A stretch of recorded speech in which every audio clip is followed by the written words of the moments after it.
Keeping tradition alive, let's welcome back Mary Beth Clark, Artistic Director for Charleston Stage. She's directing the Tony Award-winning classic Fiddler on the Roof, of course. We're also delighted to welcome Logan Idris, who will be playing the role of Tevye. Welcome. Thank you. Thanks for having us. So what's the proper way of saying tradition?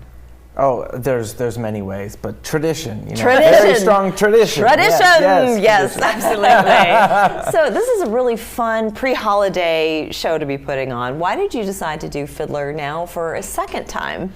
Well, it was produced 60 years ago. It's the 60th anniversary of the piece, and it's always kind of been waiting to come back. And I think, when we look at the world, there are elements of love and family and what people face, and then there's things that aren't as great and people that are persecuted for their beliefs. And so I felt like it was time to share this story, which unfortunately is relevant beyond just our family. Isn't that the truth? Isn't that the truth? But it's so beautiful, and one of the funny things about Fiddler is when it opened, they said it would never work because nobody wants to see a musical about something serious.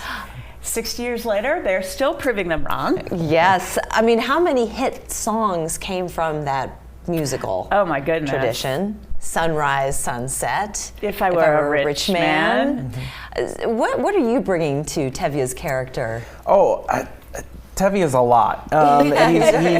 He goes through a lot of emotions, and the show itself it's an emotional roller coaster the whole time. The other day in rehearsal, one of the actors I was in a scene with, she came up to me and said, "Did you hear the sniffles in the audience?" And I said, "Those sniffles were me as well," because I was crying as well. It's a lot, but it's a great show. It's a great role.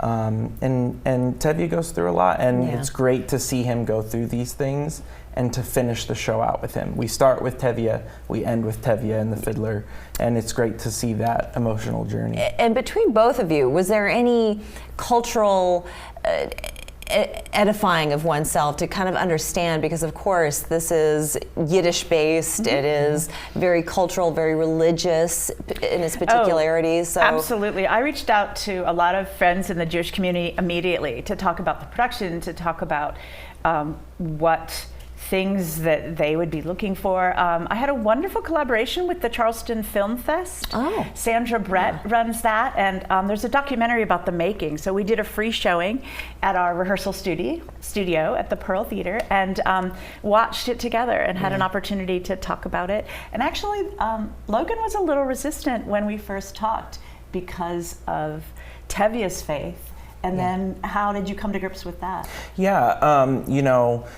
My own faith, I'm not Jewish, but I wanted, I talked to Mary Beth from the get-go. I said, I'm a little nervous taking on this role just with the Jewish heritage. And we had talked about it and how we were going to figure that out, but very much coming from my own faith. I have my own very strong faith. And how do I bring my faith to be the same as Tevye's, and how, understanding that and really making sure that we do justice to that role. And there's a lot of times in rehearsal. How did you do that? How did you do that? We watching all these videos and connecting with people in the Jewish community, talking to Jewish friends, but also in rehearsal, a lot of times I would come up to Mary Beth and be like, what do you think of this? Do you think this feels right or sounds right? And we had a lot of dialogue going back and forth. And I think it's strength of faith, whatever your faith is. If it is true and you are grounded in it, then that gave Logan a wonderful place to start. Yeah, and the storyline, just so people know, if they've never seen or heard of Fiddler on the Roof, of course, it's about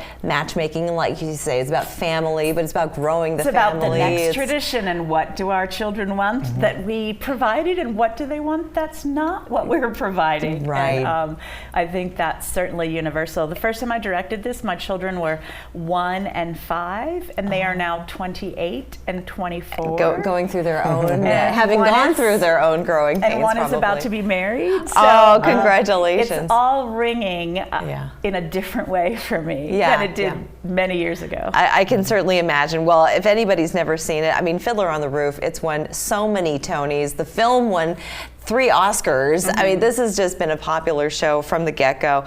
But want to let you know, you can come and see it at Dock Street Theater. This is going to be from August 28th through September 22nd. And on the 28th, you have a pay as you can. We sure do. Which so is you lovely. just, That's the great. night before you go online, you pay what you can pay, and we don't want anything to be a barrier to people seeing live theater in Charleston. And you also have American Sign Language. We do. Every opening performance of every show we do, we have ASL interpreters who do the show in one corner. So you're welcome to watch that. And I'll tell you, I am fascinated by it. So on those nights, I watch both versions of the show. Yeah, absolutely. And if you can't go see the show, if you want to be part of a show one day, you also have theater school classes, which begin September 10th for grades K through 8. So there's something for everybody with Charleston Stage. I want to thank you both so much for joining us, and best of luck. Break a leg. Thank you. Thank you. We're back after this.